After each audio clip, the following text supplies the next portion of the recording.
interview process was very straightforward. Of course, I would wear my shirt and tie. The majority of these calls were Zoom calls.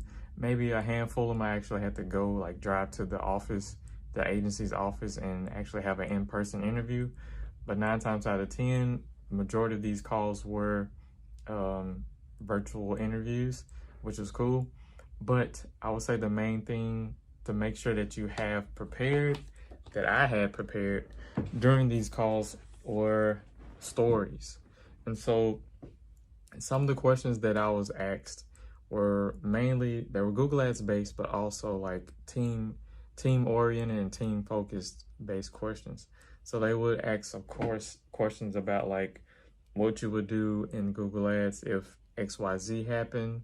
For example, I mentioned earlier, if CPCs started to rise, what levers would you pull inside of Google Ads to make an improvement on CPCs, or what are some of the places that you would go to figure out why this is happening?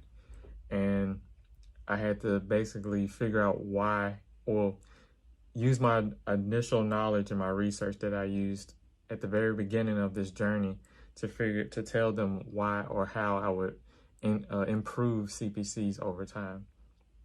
And then on top of that, there were some, like I said earlier, you have to have a few stories or experiences that you can come up with, and they will say, hey, what are some challenges you faced inside of Google Ads that may have worked or may haven't worked, or that proven to work as a result in this test or experiment that you ran?